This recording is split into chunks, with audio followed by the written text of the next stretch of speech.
are new developments and could be significant, too, in the fight over Obamacare. The House voting to delay two major components of the law: the insurance requirement for big companies, 50 and more, and the one for individuals, everyday Americans. Republicans in the House arguing that this is the fair thing to do. During the consideration of Obamacare, then Speaker Pelosi said that you have to pass the bill to know what's in it.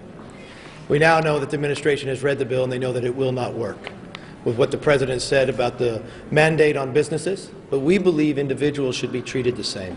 We know that Obamacare is going to harm our health care, raise our costs, and that's what you're seeing today in a bipartisan move inside of Congress. They did have some Democrats vote with them. Congresswoman Marsha Blackburn, Republican from Tennessee, Vice Chair of the Energy and Commerce Committee, and welcome back here. Good morning to you. Thank you.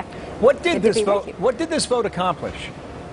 What this vote accomplished was sending a clear message that Americans believe this is not a workable law. And the more we know about it, the more we know it's too expensive to afford, it is too cumbersome on business, and it is too difficult to implement. And of course, we had 35 Democrats join us in repealing or delaying the employer mandate and 22 in delaying the individual mandate.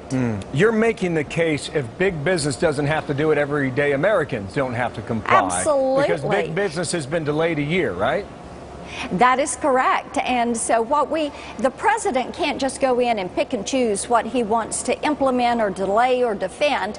So what we're saying is, Mr. President, you're finally realizing this is not workable and people don't want it.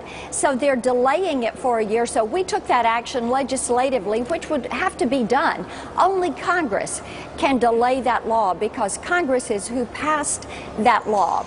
And delaying it for employers and for individuals is the fair thing to do, and that's the action that we took. And Democrats joined us. Yeah, you know this goes nowhere in the Democratic-led Senate. So what then? Well, I'm not so sure about that. Tell me why. The Democrats in the Senate are looking at this and saying, you know what, the president said the employer mandate needed to be delayed, and he's trying to do it by executive order, which he doesn't have the authority to do. And the individual mandate, if you delay it for big business, you've got to side with everyday Americans, hardworking taxpayers, and delay it for them also. And it's the right step to take. We know that this is driving up insurance costs. We don't want individuals having to pay this penalty and face these higher prices in the exchanges. So making the delay, we think the Senate will join us in this and then send it to the president.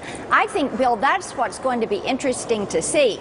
If the president will concur with us in matching what he wanted to do by executive order and what we have done legislatively, but we do anticipate the Senate taking this up and taking action. That's interesting. You think you can put enough pressure on a certain amount of Democrats in the Senate to get this through? And then I guess the president would even need that, right? Because he already gave the exemption to big companies. He has, I think, 5 months, according to the law, the end of December in 2013, to make any changes he wants. The big business change was made, and you think this could be enough to force his hand again? Yes, we do. And the other thing is public opinion. I was looking at some polling results this morning.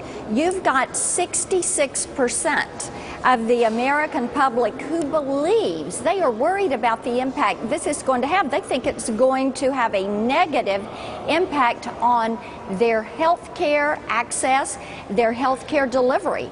And so you're looking at an increase. This is, in the past year, has gone from 51% to 66% of all Americans.